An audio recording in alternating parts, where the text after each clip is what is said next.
Good morning. Good morning, ladies and gentlemen. Welcome to the 2013 Korean War Veterans Luncheon Reception. It's wonderful to see so many familiar faces, and I'm sure you're glad to see the old friends that have gathered here today. My name is Barmjun Kim with the Korean Consul General in Boston, and I have the honor to be your MC this morning. We are great to be able to host this event annually and to have an opportunity to thank everyone here who have answered the call to defend the country some 7,000 miles away. When I was drafted for the mandatory 2-year military service in Korea, I had the honor to serve in the unit called United Nations Command Security Battalion, standing side by side with your successors in the United States Army. In the same unit that Mr. Al Jenner, I'm not sure if he's in the audience, had served some 20 years before. The blood-forged alliance and the camaraderie that I witnessed and experienced, which started in your generations, continues down to my generation, and we hope that it'll continue for many more centuries and decades. Now, if you could please rise and join us for the national anthem of the Republic of Korea, followed by the national anthem of the United States of America.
Please be seated. Thank you.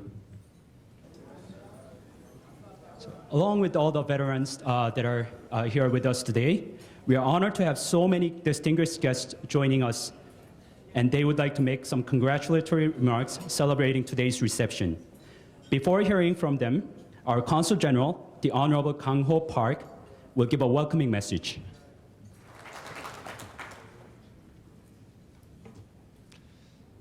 Distinguished Korean War veterans, Mayor Seti Warren, and the Chief Authorizer of Department of Veterans, Mr. Ivan Makri-Nicholas, distinguished guests, ladies and gentlemen.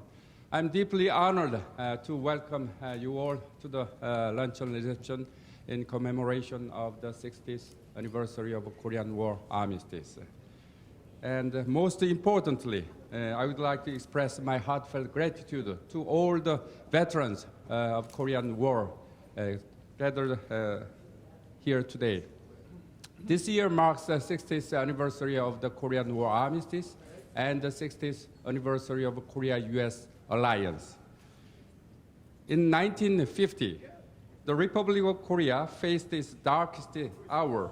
The United States took a bold stand against the forces of oppression and invasion on the Korean Peninsula. 1.8 million Americans fought side by side with the South Korean soldiers for 3 years. More than 34,000 American lives were lost in combat. Owing to their sacrifice and heroism, an enduring alliance was forged, and a bond made in blood has served thereafter to secure peace and economic prosperity in that region. Now, Korea has gone from an aid-receiving country to a donor country, actively engaging and taking important roles in international fora to address many global challenges in close concert with the United States. My dear Korean War veterans, this miracle is your legacy. Korea's remarkable growth and its vibrant democracy and market economy are the lasting tribute to your bravery and heroism. Every sacrifice you have made was the very building blocks that made Korea what it is today. In June, the House of Representatives of Massachusetts passed a resolution in commemoration of the 60th anniversary of Korean War Armistice Day. On July 29th, City of Newton hosted an appreciation ceremony honoring Korean War veterans who live in Newton. I would like to express my heartfelt thanks to all of them for supporting Korean War veterans in many ways. On June 18th, the Korean War exhibit at Pentagon was opened. At the dedication ceremony, Defense Secretary Hagel proclaimed that there are no other alliances like the Korea-US alliance. And he's right in every sense, given our history together. And I say to you, the Korean War is not a forgotten war, but it is an enduring victory. Distinguished veterans, the Korea-US alliance was established from the blaze of the Korean War, in which 1.8 million American youth participated on the call of their country. During the following 60 years, the relationship between Korea and the United States has matured and reached the new heights of cooperation and partnership. People-to-people exchanges between our two countries is a signature characteristic of our two countries' intimate relationship. With the recent visit of Korean President Park Geun-hye and the signing of the joint declaration commemorating the 60th anniversary of the alliance on May 7 this year, Korea will continue to work closely with the United States. Based on our lasting comprehensive strategic alliance, including the landmark free trade agreement that is entering into its second year. We'll work shoulder to shoulder and hand in hand to promote peace and prosperity on the Korean Peninsula, in Northeast Asia and the world, particularly through the trust politic initiated by President Park. Korea was able to write a success story on the basis of firm will, diligence, and sincere efforts of Koreans, and the help from the United States and the world. Korea's success today is a living proof how amazing the common effort toward the righteous goal can be. As I close, it is my earnest hope that the legacies of your sacrifices and the amazing accomplishments of both Korea and the United States will pass on the future generation. Once again, your selfless bravery and heroic actions will never be forgotten. I offer a humble thank you for your courage, bravery, and sacrifice. Finally, as a baseball fan, I would like to offer congratulations to all the Boston fans on a great World Series championship.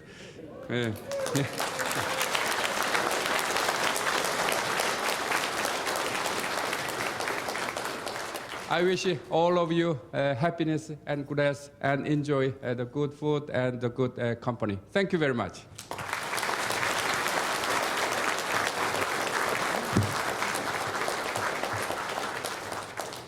Thank you very much, Consul General. Now, the Honorable Sydney Warren, Mayor of the City of Newton, Massachusetts, would like to offer us congratulatory remarks. Hi, good afternoon, everyone.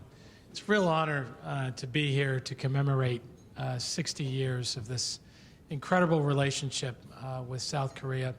I want to share a few thoughts with you. Before I do, I want to express my appreciation to the Consul General and his wife and their offices, home in Newton, and proud of it. We've enjoyed such a great relationship that's rich with friendships and extension of culture. Thank you very much, Consul General, for your leadership and pulling us together. Very much appreciate that. I want to thank my fellow veterans that are here. I'm a veteran of the Iraq War. To those who have served our country with distinction in uniform and their families, I am grateful to you for that service as well. This is a special day for me in many ways because my father was a Korean War veteran, and he was so passionate about his service and this country. He's a young man who grew up in Harlem in a really, New York, really tough neighborhood. By the way, he was a Red Sox fan, to make it clear to you, though he grew up in New York. But he grew up in a tough neighborhood, and he joined the Air Force to take care of his family. He learned about the responsibility of being a United States citizen through the Police Athletic League in his neighborhood. And he went to Korea, came back as a veteran, married my mom, and he was able to eventually purchase the home that I live in Newton with GI Bill benefits. And throughout his entire life, he expressed to me the importance of serving our country. He was in the military at a time where the services had just been desegregated. Though he did experience prejudice in some ways, he saw through the importance of serving what he always said was the greatest country on the face of the planet. And he infused in me the importance of service to community and country. He also, through his experience in Korea, expressed to me that there are other places in the world other than the United States and Newton, Massachusetts. And he shared with me a lot of the cultural experiences he had, and he shared when he was in Korea. And he told me many, many stories as I was growing up as a young person. What he didn't know was that his son would not only enlist in the United States Navy and go to Iraq for a year, but his son would serve with the South Korean Army in Iraq, which I did. And I followed in his footsteps, and it came home after my year of service and continued that tradition of building upon what commonly pulls us together versus what pulls us apart. And particularly in that special relationship that we have with Korea and the importance of it in our communities, not just on the international stage, as the Consul General expressed, but also as human beings and working together. So it's particularly, I'm particularly proud to be here today to express my thoughts and my thanks to all of you, but also to reflect on the importance of what's taken place in the last 60 years and really what we owe to each other to do together in the next 60 years is to continue to build on that relationship that we have with Korea as veterans, as people in our communities continue to share the culture that we have in common, the values that we have in common of freedom and democracy, but also to have a better understanding of who we are as people in every single city and town across the state of Massachusetts and our country. And so thank you so much for your service. I'm proud to be here with all of you, and I really look forward to continuing to strengthen this special relationship that we have. Enjoy the lunch. Thank you, Consul General. Thank you very much, Mr. Mayor. Now I'd like to invite Mr. Evan McCree-Nicholas, the Chief Authorizer at the Department of Veteran Services of the Commonwealth of Massachusetts. Good morning, everyone. On behalf of Secretary Nee, I would like to thank the General Consul Park, all our friends from the Republic of Korea, distinguished guests, and most of all, the veterans and their families of the Korean War. On July 27, 1953, 60 years ago, in a small village in a barren room, the generals signed with their pens and signed their names to an agreement spread before them. That night, as the armistice took hold, the guns have thundered no more. Along the jagged front, men emerged from their muddy and cold trenches as the soldiers spoke for millions when he said, "Thank God it's over." Yet we ask these veterans here today, and many will tell you, compared to other wars, there was a different kind of homecoming. Unlike the Second World War, Korea did not galvanize our country. These veterans did not return to parades. Unlike Vietnam, Korea did not tear our country apart. These veterans did not return to protests. Among many Americans tired of war, there it was, it seemed, a desire to forget and to move on. As one of the veterans recalls, "We just came home and took off our uniforms and we went to work, and that was about it." On this 60th anniversary, perhaps the highest tribute we can offer you is to do what we should have done the day you came home. In our hurried lives, let us pause, let us listen, and let these veterans carry us back to the days of their youth, and let us be awed by their shining deeds. May God bless those of you who gave all to Korea. May God bless you and your families. May God bless the alliances that help secure and prosperity and our security. And may God bless and continue to bless the United States of America. Thank you very much. Thank you, Mr. Chief Authorizer. Next is Mr. Albert McCarthy, Chairman of the Korean War Veterans Association. Consul General and Mrs. Park, thank you for today. Honored guests, comrades in arms. Don't worry about the speech. My wife reminded me before I left that I'm like the corpse at an Irish wake. I'm needed for the occasion, but not expected to say a lot. So with that in mind, I'll be brief. All of us in this room served in Korea. Some served from 45 to 50, while Korea regained her nationhood. Some fought long and hard against extraordinary odds from 1950 to 53 to ensure Korea's survival. And for the last 60 years, some served to protect and defend Korea and her DMZ from a determined and tyrannical dictatorship in North Korea at a cost of 1,497 Americans and over 2,000 South Korean lives during the so-called armistice. And so it's fitting that each group from each of these epochs has earned their right to be here today. In the commemorative book that was given out in Washington called Korea Reborn, A Grateful Nation Honors War Veterans for 60 Years of Growth, there's a statement that I believe uniquely describes the relationship that exists between Korea people and American, especially veterans. It says, and I quote, "The peace, prosperity, and liberties that we cherish today are built on your selfless sacrifices and contributions. Korea is forever indebted, and we will continue to build a trust and friendship between our nations," end quote. And in our relatively brief 237-year history as a nation, America has come to the aid of countless nations in times of disaster and war. And I ask you, have you ever heard or know of one other nation that is profoundly grateful for our intervention as Korea is? Anyone? I don't see any hands. Okay.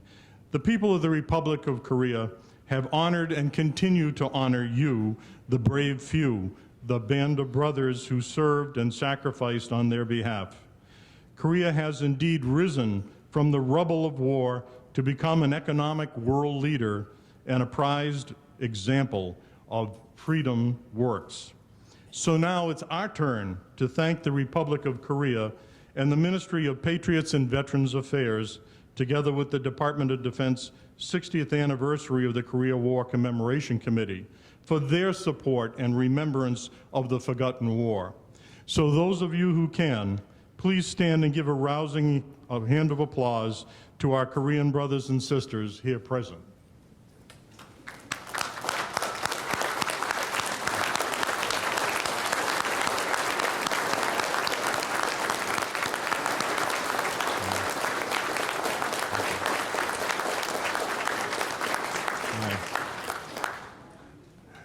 Thank you.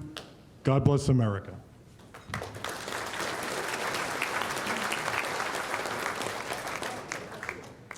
Thank you, Mr. McCarthy. And as a special part of today's reception, Mr. Sam Franco of the Chapter 141, Cape and Islands of the Korean War Veterans Association would like to present a special monument to the Consul General. Mr. Franco, please.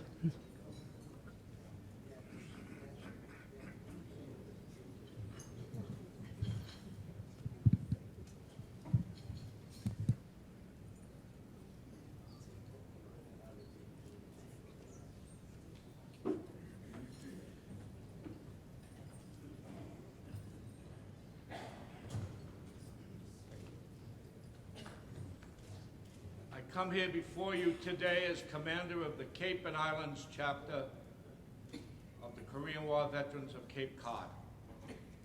My mission here today is to thank you honored guests, you fellow veterans, and especially the Consul General for all that he's done in remembering the Cape Cod Korean veterans and veterans throughout the state.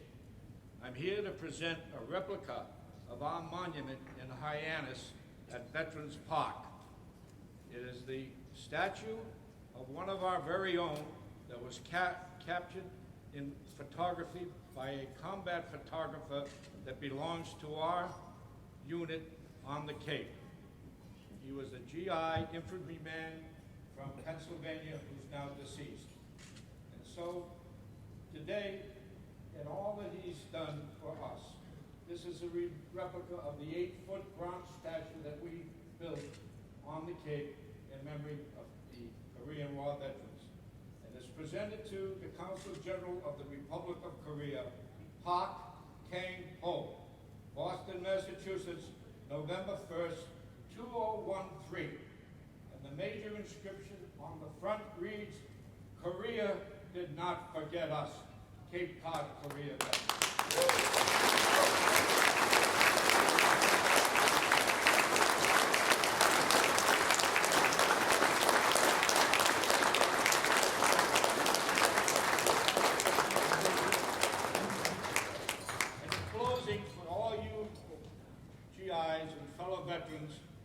We have to close with our famous saying that we'll always remember. Freedom is not free.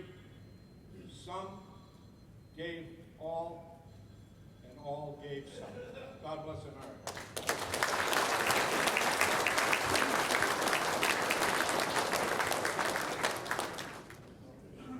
Thank you very much, Mr. Franco.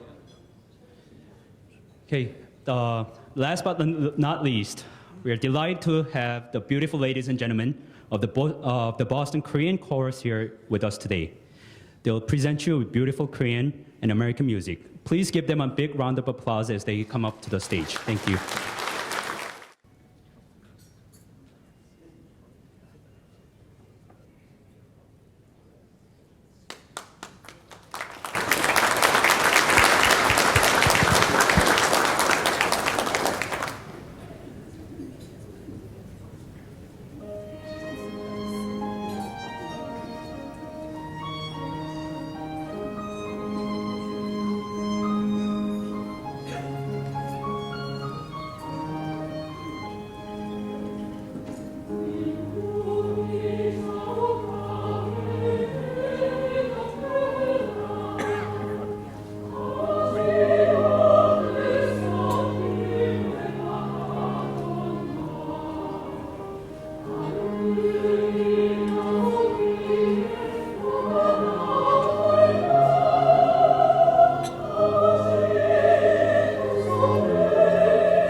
That was the ladies and gentlemen from the Boston Korean Chorus. Thank you very much.